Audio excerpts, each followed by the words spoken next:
Durant la carrera d'enginyer ja es va destacar molt pel seu interès per la política. Ja s'explica que allà a Terrassa tenia un company que era de Manresa i que li agradava molt la política, i després ens ho va explicar ell mateix, quan ja havia mort el pare, que començaven al sortir de classe a les 2, això, començaven una conversa molt arrencada, i el meu pare anava cap a l'estació per agafar el tren per tornar a Barcelona a dinar. I ell l'acompanyava. I a vegades agafava el tren, ell era de Manresa, agafava el tren per poder continuar la conversa en el tren cap a Barcelona, no? Ell era d'Acció Catalana, o sigui, ell de tots el ventall de partits que hi havia, ell i els seus amics que el seguien més o menys amb ell, que no eren gaires, no?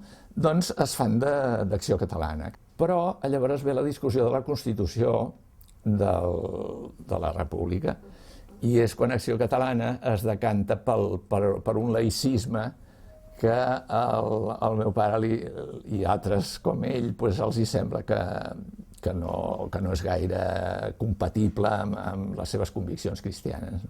I un dia, quan es va proclamar a la República, doncs va començar a ensenyar-me a fer dibuixos del rei amb la maleta, que se n'anava, i que amb unes cametes primes que es veu que tenia, li deien, tenia algun nom d'aquests, un pseudònim d'aquests posat, ara no el recordo, resulta d'això, que tenia les cames, es veu, se li deien cametes, no sé, i ens ensenyava a fer el dibuix aquest amb el nas aquell borbònic, i tot no era cap dibuixant, no en sabia gaire, però recordo que va explicar-me una mica la República, el que era, i que era la monarquia, i perquè el rei se n'anava amb paraules, una explicació que un nano de 7 anys que jo tenia en aquell moment pogués entendre, però que em va fer impressió. I van ser carlins fins al meu avi. El pare i el seu germà van continuar dins del carlisme fins que el pare, com que era catalanista, sentia la cosa catalana, potser més que els altres, llavors va deixar el carlisme. Eren poc catalans, com ell volia, com ell sentia.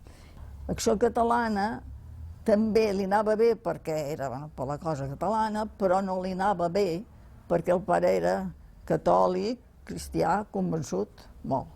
I ells, doncs, Acció Catalana no ho eren. Bé, amb tot això, suposo perquè ell no deixava de pensar i de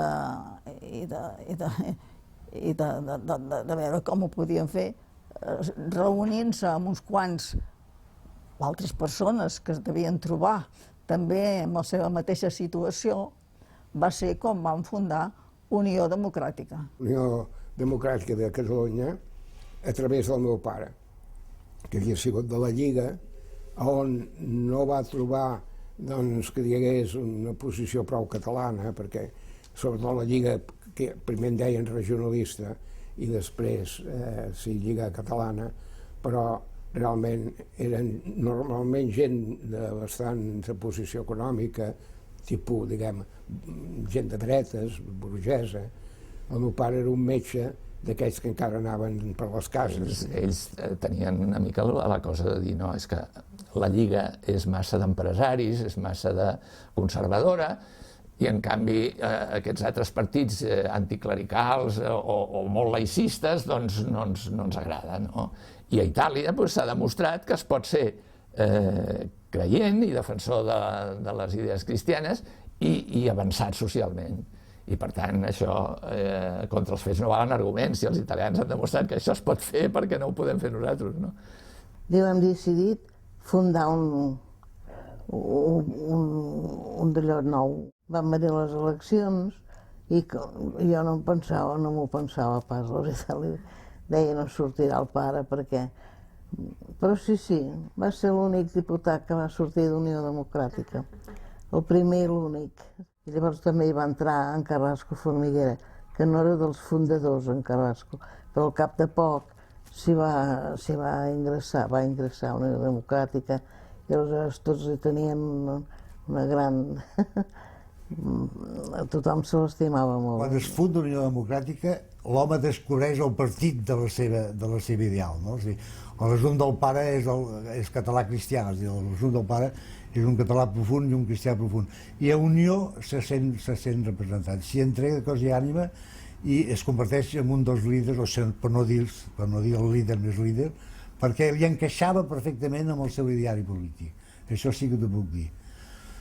Jo recordo els primers mítings del pare, d'abans de la guerra. Jo abans de la guerra tenia menys de 12 anys, jo soc del 24, o sigui, el 36 tenia 12 anys. A casa meva, al carrer Balmes, es va fer l'himne de l'Unió, que no sé, em penso que ha desaparegut. Jo no he sentit parlar més de l'himne. L'Unió va tenir un himne, que el va fer un íntim amic del pare i poeta, que es deia Antoni Martí Montells. Quan es va constituir, doncs, Unió Democràtica, llavors sí que hi va tenir molt contacte amb els declarats públicament com a fundadors.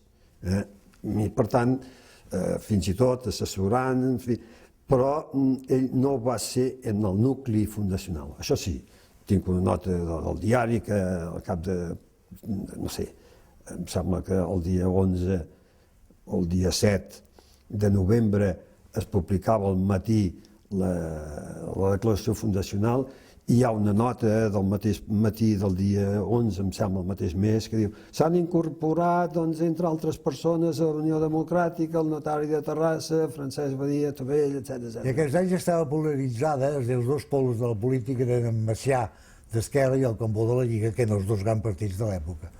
I m'esforçava en dir als companys que hi havia alguna més que en Cambó i en Macià.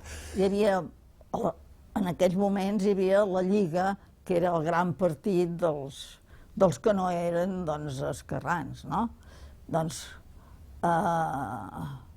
esclar, Unió la miraven amb un cert despreci, I a l'escola, quan hi va haver les primeres eleccions, que Unió es va presentar, doncs jo amb un noi de la meva classe que se'n reia, em deia, sí, el teu pare és d'Unió i no trauran cap vot, és un partit petit i que poca cosa, i això, el seu pare era de la Lliga, no? I jo, enfadada, li vaig agafar la cartera i patapam, un cop de cartera, no? Li vaig donar un cop de cartera al cap.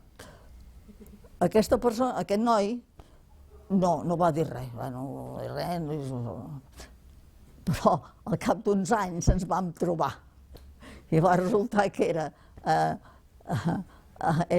el doctor Josep Maria de Xeus i quan ens vam trobar a Santa Madrona, jo estudiant per infermera i ell donant classes, em va dir, diu, saps que encara em fa una mica de mal del cop de cartera que em vas donar. Una altra actitud del per què t'explicaven era com és que Unió Democràtica l'any 36, davant del desgavell, del suïcidi, dels crims i totes aquestes coses que es van ocasionar aquí, com és que es va ser fidel a la República. I s'explica que es va ser fidel a la República per raons democràtiques, és a dir, perquè la República no va ser, diguem-ne, no va ser la causant de tot el disbarat que es produïa, sinó que el causant del disbarat que es produïa era qui es va rebel·lar contra la República, que no tenia legitimitat per fer-ho.